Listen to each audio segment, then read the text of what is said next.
You're listening to PetLifeRadio.com. It's a big world out there, and you're just looking for a pat on the back or head.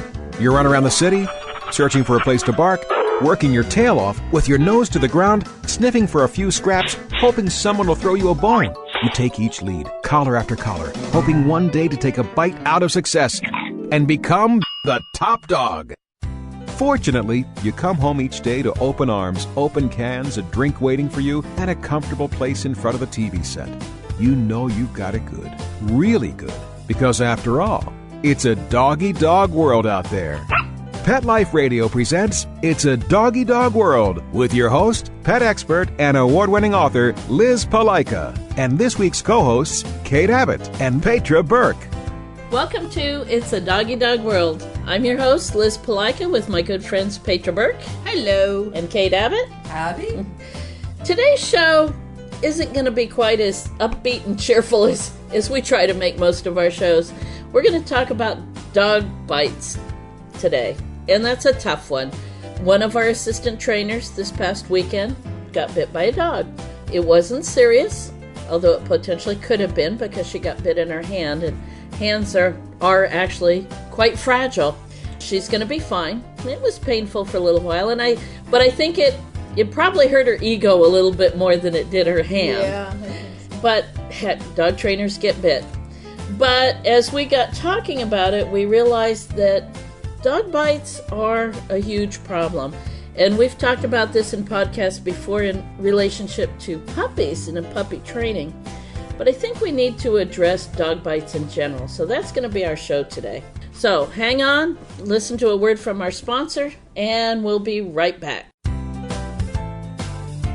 Sit. Stay. It's a Doggy Dog World. We'll be right back after a short pause. Well, 4 to be exact.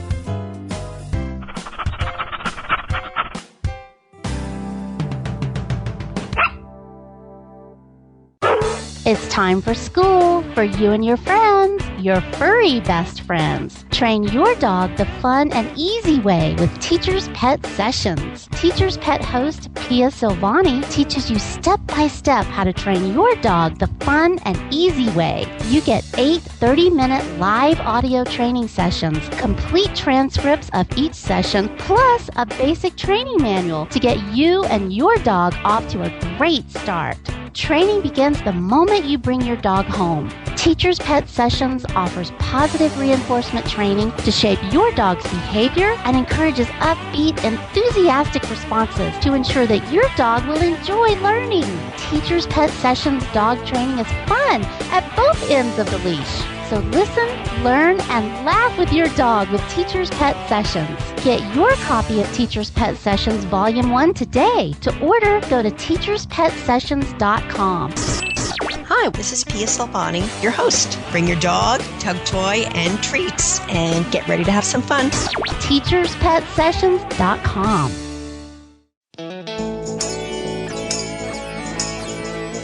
Got questions about your hound's health? Need the facts on Fido's fitness or food? You want to unleash your pup's potential? Well, you've come to the right place with Win with Dogs. Here, we learn how easy it is to naturally improve the lives of our furry friends. So sit, stay, and get ready to win with dogs. With me, Raquel Wynn. Exercise, nutrition, interaction, and love make for one healthy, happy hound. Give yourself the gift of knowledge on demand every week right here at Pet Life Radio with me, Raquel Wynn, and Win with Dogs.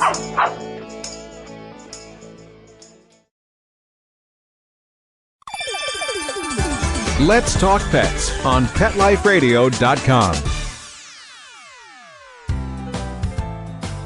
We know you're begging for more.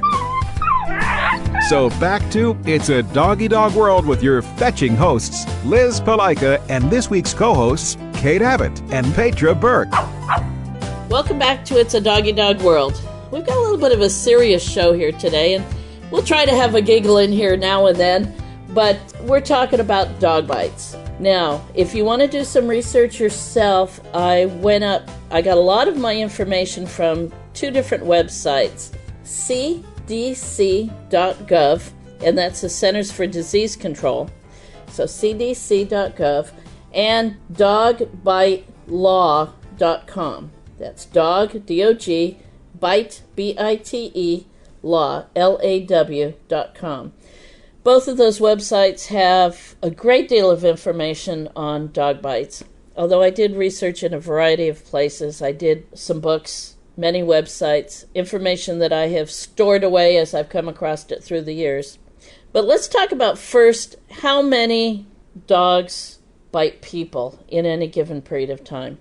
First of all, I think one of the pet product associations says that there are about 74 million dogs in the United States today.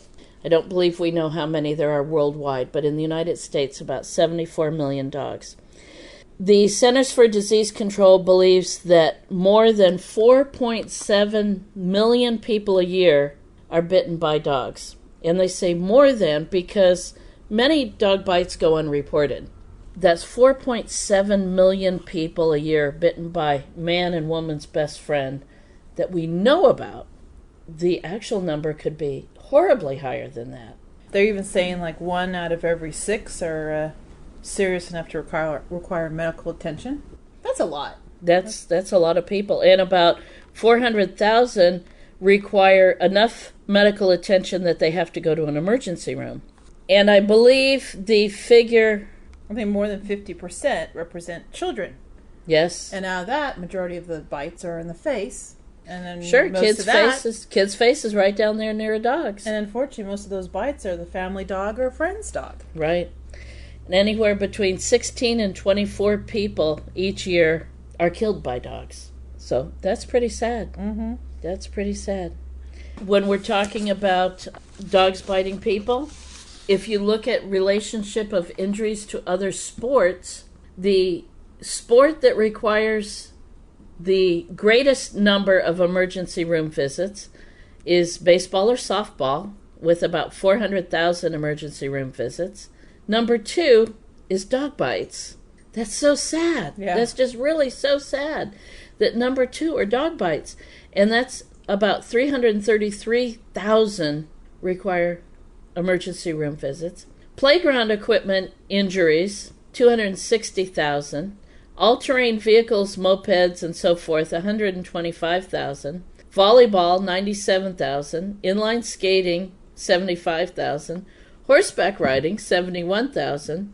Baby walkers, 28,000. I wouldn't think baby walkers were that difficult to use, but... I guess they are. I guess they are. And then skateboards, 25,000.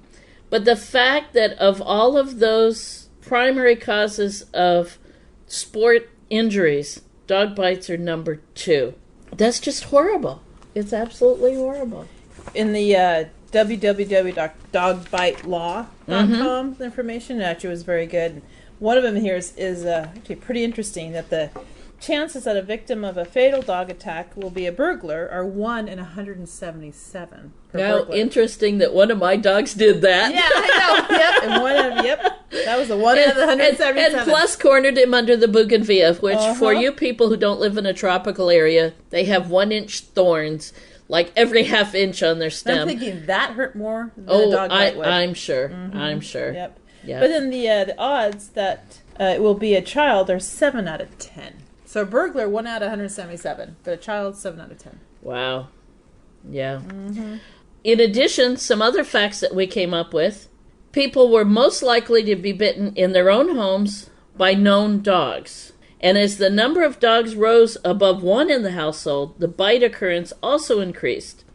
The study found that dog bites in children had decreased in number, while older adults showed an increased number of bites. That's with multiple dogs.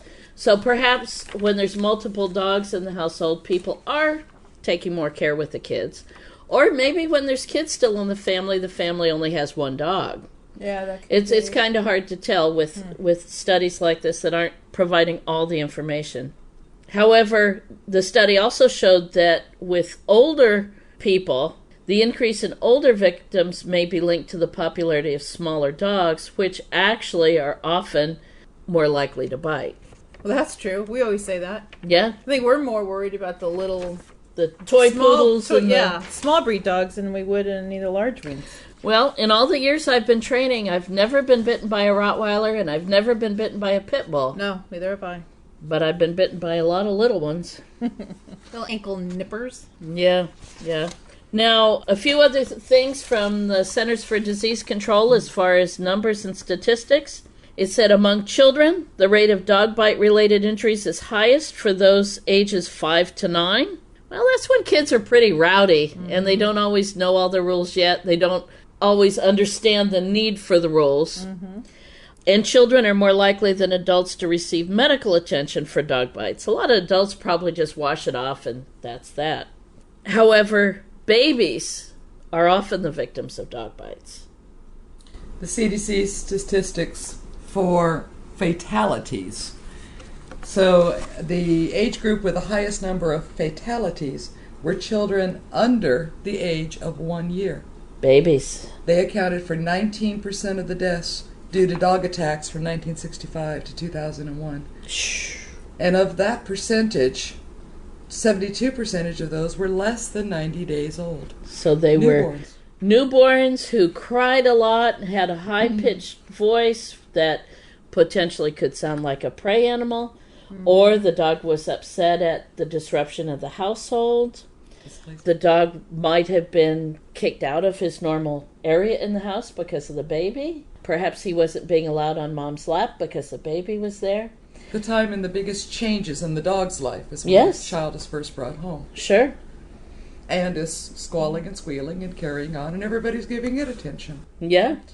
And the owners are paying more attention. The parents. The parents are righteously paying more attention to the baby than being owners of their dog, but it's a good point to make that you do need to still be an owner to your dog. Right. While being a parent. The second highest number of fatalities with children were 2-year-olds. Toddlers. Just getting up and grabbing things. Now, my folks have pictures of me learning to walk by hanging on to our German Shepherd's collar and ear. And he obviously, his name was Butch, was very tolerant. He put up with that. In fact, I have a family story that my folks had told for years, that my dad, for the rest of his lifetime, was leery of German Shepherds because when I was a toddler, he went to spank my bottom one time, and Butch grabbed Dad by the forearm and said, "Hey, man, don't do that." My puppy. Yeah, exactly. So Butch let me hang on his collar and learn to walk, toddling along beside him, but Dad was not allowed to spank my little bottom. And when I was 4 years old and I ran away to the circus, I took my dog with me. Yeah. My K-Hound. There you go. And we were found walking down the street together. And he was right by my side, and I'm I think you remember me telling you the story, Kayla, of walking. Oh, sure. 1-year-old Shasta. Yeah. Very patient and took a step at a time while Kayla learned to walk. Yep. Of course, another interesting, sad statistic. Boys from the ages of 1 to 12 were 2.5 times more likely to be the victims of fatal dog attacks than girls. Well, even bites, the CDC says that among adults, males are much more likely than females to be bitten. Now, we've seen some of that in our classes. The guys like to play rough. They may correct the dog too roughly. They may handle the dog too roughly. I know as many times I'll get on the kids and it's the boys. Tell them, knock it off, stop teasing. They're getting in the face of the dog here in class, and I catch them. If I catch them in class, you know what they're doing at home. In the last couple of weeks, I've actually done 2 private sessions with families, and I was really struck by how much more active the boys were. I think they were about 6 and 7, the boys were, and the girls were a couple of years older. Still, there was a marked difference in just how physical the boys were with the new dog in the family than the girls were. Mm-hmm. The girls were more likely to pet, want to give treats, and the boys wanted to lay across the top of the dogs and grab them around the neck and pretend to bulldog them and all that. Yeah, well, that can certainly put them at risk. Yeah, so obviously this is a huge problem. Well, let me add, too, another statistic that jumped out at me was attacks from 1965 to 2001. 76% of all fatal dog attacks occurred on the property of the dog. Yes. that vision of dogs roaming loose and attacking in packs. It does happen, but it's not the majority. It's just those are the ones that really make the headlines. Yeah.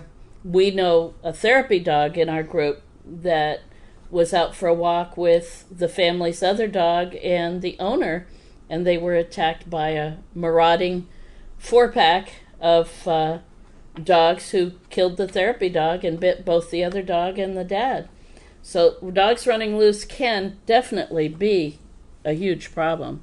Browsing through the case histories, I was struck also by how many of these the dog was chained and the child, quote, walked near the chained dog or approached a chained dog, or not even a child. There was an 88-year-old woman who went too close to a chained dog.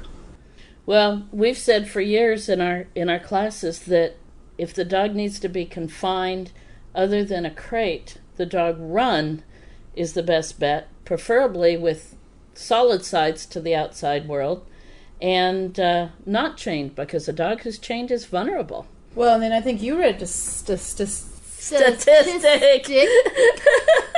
Woo! Yeah, it's a tongue twister. Again. The unneutered males. Yeah. That was interesting. In the average of, say, 26 fatal dog attacks a year, 28. There are 41 dog attacks from 2000 to 2001. 28 of those 41 were a single dog. Of those 28, 26 were male dogs. Of those 26, 21 were not neutered. They were intact males. And actually the other 5 male dogs, they didn't know whether they were intact or not. That's more huge. than half. More than half of the fatalities were attributed to intact male dogs. With a question mark about several others. Yeah. That's absolutely huge. And we've always talked about neutering Spain. Yeah. That's another good reason. Now, I don't like to classify dogs by breed as far as being good or bad because there's so many variables, but I do think it needs to be noted. One of the statistics on dog bites, and this is not necessarily fatalities or just, oh no, I take that back. This is fatalities. So, fatalities caused by dogs. The number one breed is Pit Bull, significantly. Now, let me add to that before all the Pit Bull people start dropping me emails. Yeah.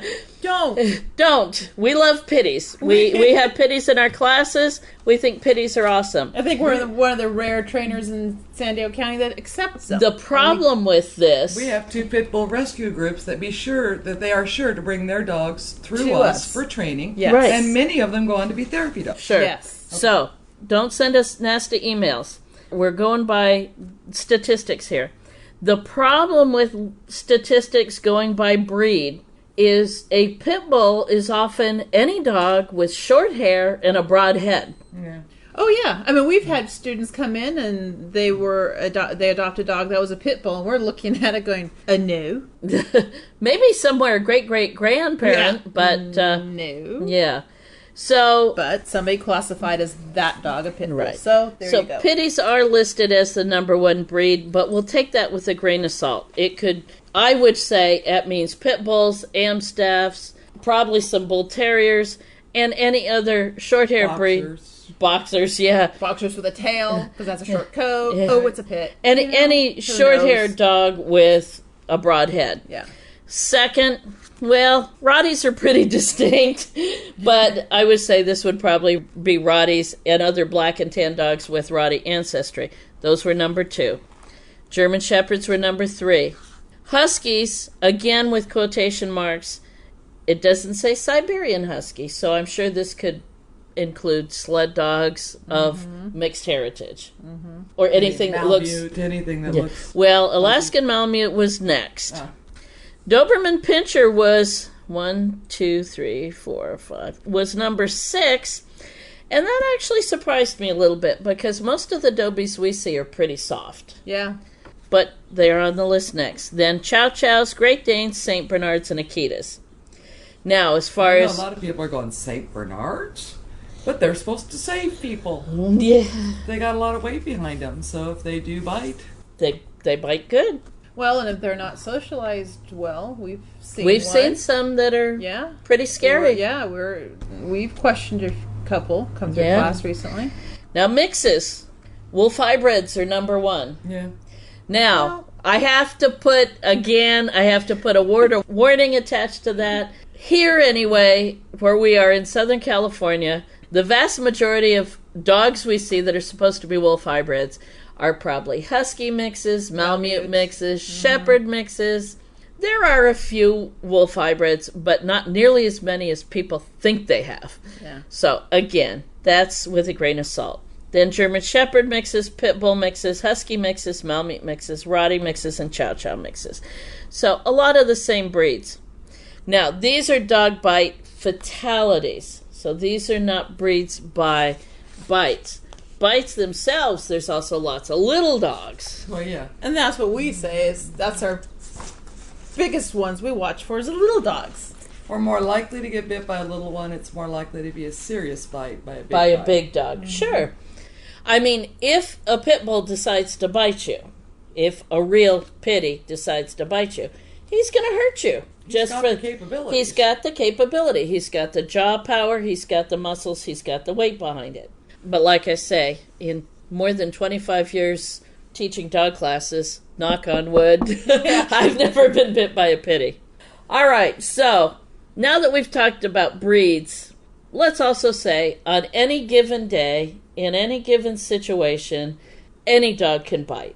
Dogs are capable of biting. They don't have hands. They can't punch us out or give us the finger. Their only weaponry is either to run away or to bite. And a lot of times we don't give them a chance to run away. That fight or flight instinct. I think a lot of times dogs do try to warn with a growl, and children especially. Don't listen. Don't notice, don't know how to read it, don't see it. Yeah. And then if the dog is trapped or is not wanting to run away, the bite happens. Yeah. I mean, I have the capability of punching, and I've done it on occasion, and I gave warning first. Sure. Mm-hmm. So I have to get the... Usually I fight with my mouth, but not by biting. We've never noticed that. And on that note, we need to take a break. So let's take a listen to our sponsors. We'll be right back, and we'll talk about how to prevent dog bites. We'll be right back. Sit. Stay. It's a doggy dog world. We'll be right back after a short pause. Well, 4 to be exact.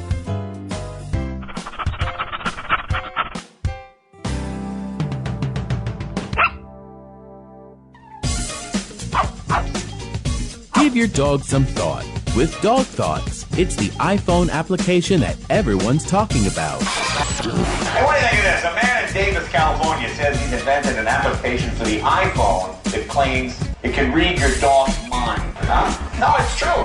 Now, I read about it on my cat's Twitter page. That's why. Jay Leno talked about it, CBS reported on it, and now you can see what all the buzz is about. Created just for dog lovers, Dog Thoughts makes taking photos of your furry best friend more fun. Shake your dog and read his mind. On your iPhone, of course. Take a pic of your pup, shake your phone, and watch as his thoughts appear on the screen. Does he have a bone to pick with you, or is he having a tail-wagging day? Get your Dog Thoughts iPhone app today. Just 99 cents. Go to PetLifeRadioPromotions.com. That's PetLifeRadioPromotions.com. Greetings, humans. What planet am I on? Welcome to Pet Planet. Here's a copy of Pet Planet Magazine, Florida's most informative and fun pet resource magazine. It features heartwarming stories and informative articles from local and national pet experts. Excellent. Pet Planet Magazine offers Operation Planet Rescue, helping rescued pets find new homes. And it's available at 500 locations in South and Central Florida and 24/7 on the internet at PetPlanetMagazine.com. If you're out and about with your pet, you may be featured in Paparazzi, candid pictures of you and your pet. For up-to-date pet-friendly events, activities, and pet-related services and products, Pet Planet Magazine is your final destination. I shall take this magazine home with me. Back to your home planet? No, to my condo in Boca. Pet Planet Magazine. Check them out at www.petplanetmagazine.com or 352-394-8578. It's out of this world.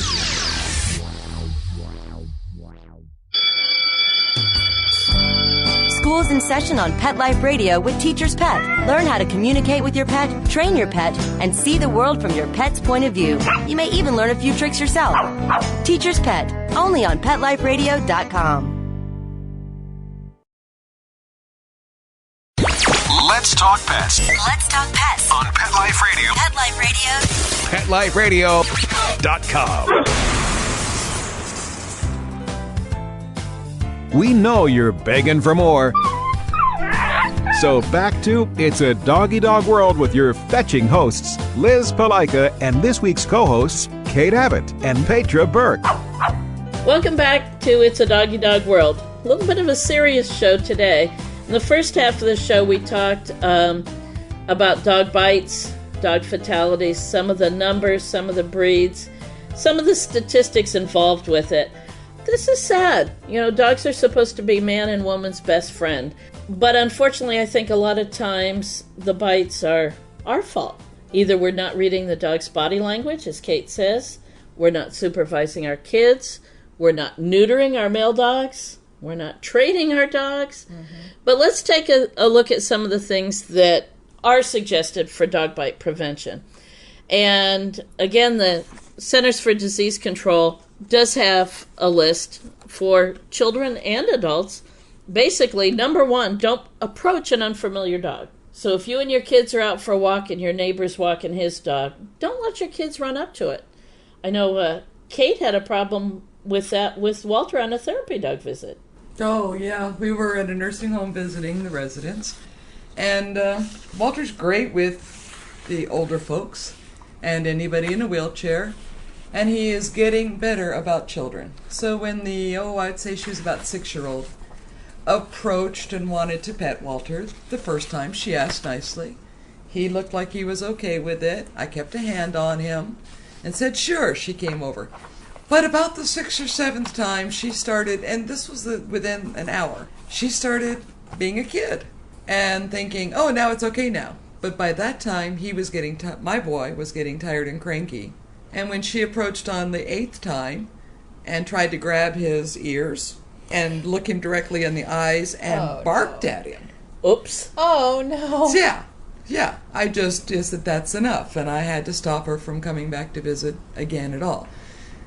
She was just, every time she came on a little bit stronger, a little bolder. Now, where was the parental supervision? Off seeing her mother in one of the homes. So that's where some of the problems happen. Right. No supervision. Right. Another one from the CDC for teaching kids basic safety around dogs. Teach the kid not to run from a dog and scream, to become a tree. Now, I use the phrase become a tree, but you use a different one. I found more luck with telling kids to be a statue. There you go. I had one little girl, I was like, okay, be a tree. And she started swaying in the breeze. And, and she was a weeping willow or something. And I was like, okay, that's not quite a little too artistic. So it reminded me. I had a memory back of playing statue when I was a kid. And I was a little fuzzy on the rules, but you kind of ran around and touched people, and they had to become a statue. I vaguely remember that. Yeah. Okay. So that seemed to resonate with the kids, to tell them to be a statue. Whatever they were doing, they had to freeze at that moment. And I would have the owners and their older siblings play the statue game with them ahead of time. Ah, okay. So that when they said, statue, the kids already knew primed, to freeze. And they could freeze in that position. That's cool. Yeah. Yeah, that's good. Okay, now another one that the CDC recommends that Petra and I have taught when we've gone to schools to do dog bite prevention programs, and that is if a child is knocked over by a dog, to roll into a ball, lie still, and protect your face and your hands. Yep. And I know I did that a lot with Kayla going through the elementary schools. I'd bring Shasta. She was my therapy dog at the time. And talk about it. And she was excellent with kids. But I'd purposely have them do the exercise and then bring her over and have her sniff. And then tell, okay, don't move. And even if they giggle, don't even giggle. Don't move, because she could be a big mean dog, and try to get them to hold still and hide their face, bury in there. Don't move. So again, statue, lay on the ground, protect yourself. Yep. Not running, like you mentioned, too. Oh. Teach them not to run. Run and scream and throw their hands in the air. Oh my gosh. And I've stopped kids. It wasn't that long ago. I pulled over. There was a stray dog and kids were running, and I got out and yelled at the kids and said, "Freeze!" Because I saw the dog's body language. It's like, don't move. And then I went and shooed the dog away and got him away, and then tell him, now nicely walk. Walk till you're out of sight. Especially when kids scream, because they scream in a high-pitched voice. They're running, that kicks in the dog's prey drive. Oh my They're gosh, screaming, they sound like prey. Mm-hmm. And so even an otherwise nice dog could get overstimulated. And even if they just get so stimulated they're just nipping. Sure. That could escalate. Sure, definitely. Mm-hmm. Or be classified as a bite. Mm-hmm. Now, some more recommendations for preventing dog bites. A fellow member of the Dog Writers Association of America, Sophie Yin, Y-I-N, who's a veterinarian, she says since most dog aggression is actually due to fear or anxiety, it's essential for animal healthcare professionals and dog owners to recognize the signs of fear and anxiety in their dog. And so, what does your dog look like when he's afraid? He's probably, if he has a tail, it's going to be tucked. His head's probably going to be down. He may have his lips pulled all the way back. He could be panting. He could have the whites of his eyes showing. He could even be crouched, his lower body language. There's a lot of signs of fear that dog owners should recognize. There's some amazing similarities. If you ask somebody to make a fear face, how do they look when they're afraid? And then think about a dog's face in between. There's a lot of similarities. The wide open eyes so you can see everything. Yeah, you see the whites or whale eye. When you see whale eye is what we call it for dogs. Yeah. But trying to open up your eyes so you can see all the scary things that are coming at you. The drawn back mouth, tight. Mm-hmm. Pulling the head back and down, maybe. Now, the drawn back mouth is interesting because I had told somebody that's what's happening to their dog. He goes, "Oh, no, he smiles." I said, "No, this is not a smile. Smiles are different." Yeah. But she didn't know that. And I told the other person, pull your dog away. I know, and I said, I know she grins. I've seen her smile. I've come up and she's excited. Total different body language. Happy, grinning. This one is all of a sudden her body, she just kind of tucked in within herself. And her corners pulled back. But it looked like a smile, except you had to see the rest of the body. Happy body language is relaxed and a normal height and wiggly and bouncy. Loose. Fear is tight and drawn back and low. And still. And still, yeah. That's one of the first things I find that I notice in either fear or aggression. The first thing that kicks off my radar is noticing how still a dog is. Yeah.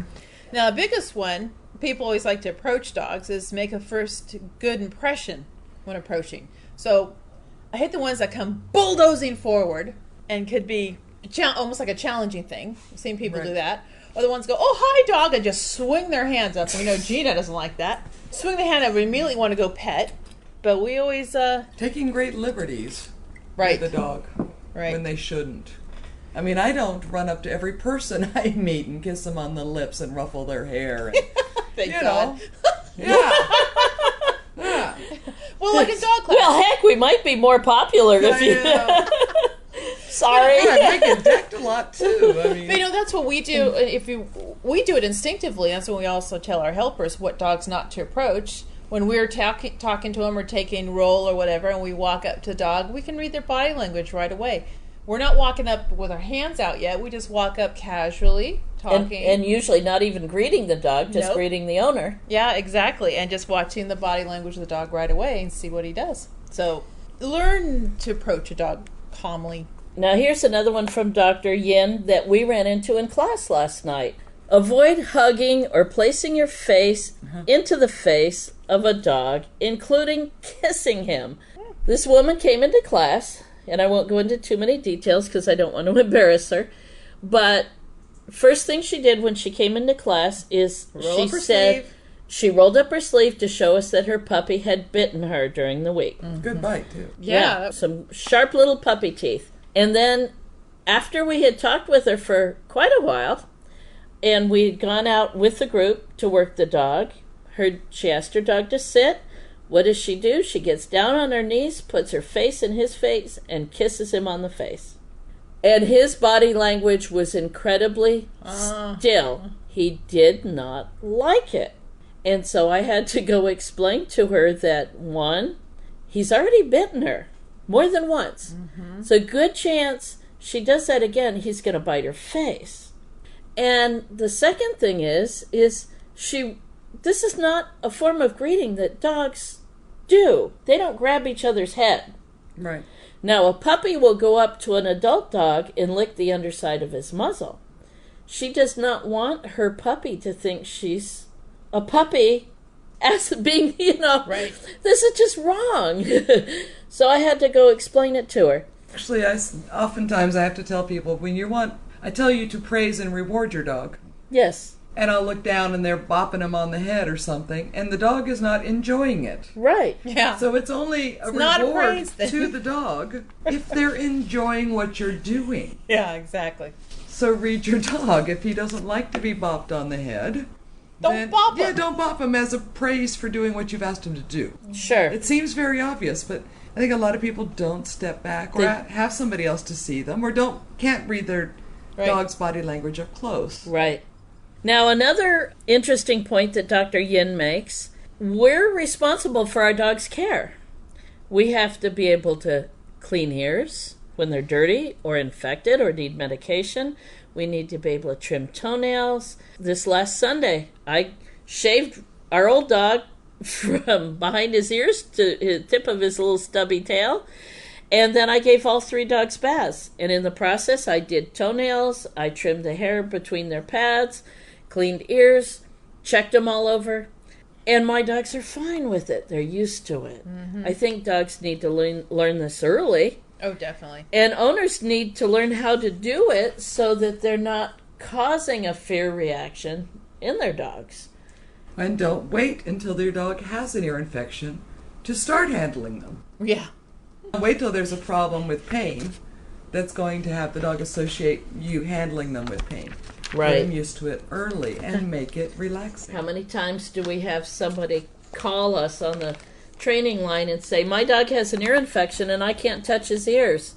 Have you ever in the past? No, never had an infection. It's a little late now. Yeah. Do it before. The woman who didn't see the need to handle her dog because he got groomed. But then when he had diarrhea at home and she needed to clean him, he turned around and bit her hard. Wonder why. Yeah. Mm-hmm. Right. Yeah. And I think something else that many dog owners don't think about is if your dog already has a problem, if he doesn't have good bite inhibition, there's nothing wrong with using a muzzle when you do have to take care of him. Mm-hmm. Or if you have to take him to the veterinarian for care. Mm-hmm. Now, I know you've muzzled Gina on occasion. Yeah. They wanted to take her in back, and I wanted to be extra cautious. I didn't want her to bite someone. Sure. And I didn't want her to get in the habit of biting. Sure. And I know that she's a fear-based reactive dog. Sure. From what happened before I got her. So I put the muzzle on. It was a hard shell muzzle. They took her back, and I was actually a little shocked and surprised and I guess happy, but still worried that she came out without the muzzle on. But they felt comfortable enough with her once they had... and then there's the idea of muzzling the dog when the veterinarian or the groomer or the vet tech's worried. And that's when I do Teddy. Yeah. My vet, love him to death, but he had a bad experience with the German Shepherd. He's terrified of him. So for his comfort, and Teddy can read the fear. Sure. I'll put a muzzle on Teddy, and he's completely fine with it, but it eases everybody. So I don't have a nervous vet. I don't have a dog that's reading the nervousness. Everyone is calm, and we can go on with the vet check or whatever we're doing. A muzzle does not hurt a dog. I don't like the idea of using a muzzle for everyday life, but certainly for those cases and incidences where preventing a problem. Well, we used one on our rattlesnake avoidance. Sure. We had that cattle dog. The woman had said she knew that her dog was likely to be, 100% going to be reactive if touched around the head or shoulders. So I emailed her and I said, buy a muzzle bring her to this clinic on a muzzle. So it allows us and then our helpers to be safe. Mm-hmm. And then when needed, we'll tell her to take it off and put it back on. Right. You know? But again, it didn't harm anybody. Nobody got injured. Everybody was safe. Especially the dog. We didn't have to wrestle the dog. Yep. Yep. So, some other things to keep in mind for preventing dog bites. Let's go back to the very basics. Choose the right dog for you and for your family. Mm-hmm. Do some research. I'd love to plug my book, The Howl Book of Dogs. Wiley and Sons is the publisher, put out in 2008. But what I do is I covered 300 different breeds, and I contacted breeders and websites and everything else, and characteristics of the dogs, including, is this breed good for first-time dog owners? Is this breed protective? Is this breed known to be aggressive? Or is this breed a love with everybody? The more research you do before adding a dog to your family, the better. Plain and simple, the better. Oh, exactly. We've seen enough mismatch. And we get concerned when people leave their dogs in the backyard all the time. I just see that building into something disastrous. They need socialization. You know? They need to spend time with their family. We've got one in last night's class when we were talking about exercise for the Star Puppy program. He said, oh, the dog was in the backyard with 2 other dogs. No, what does she do with you for exercise? Oh, nothing. Yeah. It's like, oh. And that's a home that I would not go over, nor would I ever go in that backyard. No. Because that dog is plus their other potential. 2. Yeah. If they do it this one, who knows about the other 2. Yeah. But that's a so that's very sad. Spaying and neutering. Intact dogs have the natural hormones for reproduction, for survival of the species. Females can be very protective of not just their puppies, but any young things. One of my mother's dogs had a false pregnancy and adopted 3 baby bunnies. Oh. Heaven forbid should we try to touch those bunnies. That toy poodle, that's where I got some of my fear of toy poodles.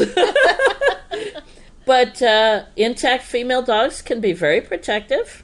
Male dogs, as Kate showed us from statistics, intact male dogs can bite. Mm-hmm. Unfortunately, that's just the way things are. So spaying and neutering dogs is huge. And then, of course, training. Oh, gosh, definitely. Now, granted, that's our shtick. Yep. But we believe in it. Exactly. And I have a hard time separating training and socialization because I guess they're different, but to me they are so closely blended that I see them as going along together. Oh, definitely. Right. Definitely. Agreed. Now, before we let you go, I've got one more bit of trivia for you from www.dogbitelaw.com. And sometimes this is what makes the biggest impression on people. Not the number of dog bites there are, but let's talk about the financial impact of dog bites. Oh, geez, that's huge, too. Dog attack victims in the U.S. suffer over $1 billion, that's billion with a B, in monetary losses every single year. And that's from the State Farm Insurance Company's publication, State Farm Times. That $1 billion estimate might be low. The Journal of the American Medical Association reported that in 1995, State Farm paid $70 million on 11,000 claims and estimated that the total annual insurance cost for dog bites was about $2 billion. But they were able to come up with statistics for $1 billion. So it might actually be double that. Wow, can you imagine? That might get California out of its deficit. If we worked on that. And California is one of the highest incidents of dog bites and fatalities from dog bites. Interesting. But of course, it's a huge state, too. Yeah, that's true. And then according to the Insurance Information Institute, dog bites cost insurers $345.5 million in 2002. Wow, that's a lot. And it rose up to $356.2 million in 2007. Wow. See, I can't even wrap my mind around that much money. No, neither can I. No. And then dog owners. If your dog bites someone, not only can you face criminal charges if it was something that you did, if you did not control your dogs, if you knew your dogs showed the tendency to be aggressive or potentially dangerous and you did nothing about it. If you allowed your dogs to run free in an area where they legally should be confined or leashed, you can face criminal charges. You can be sued by the person who's been bitten or the family of the victim. And your dog could be dead. Yeah. They can come, and I won't say put him to sleep. I will say they can come and take him and kill him after quarantine, of which you'll have to pay for, by the way. Or in some cases, if they have to go there and police can't get to it, they can shoot him. Right then and there, on site. Yeah. So this is pretty serious. And I know some of our listeners right now are saying, not my dog. But just keep in mind, any dog on any given day, in any given situation, has the potential. So it's up to us as dog owners to do the right thing. Spay and neuter him. Choose the right breed of dog. Train the dog. Socialize the dog. And then make sure the dog and the people that live with him and are exposed to him are safe. Be a responsible dog owner. Bottom line. Gee, where have we heard that before? And just so you know, throughout this entire podcast, I've had to clutch my own little fuzzy furry friend to me to help me get through all of this.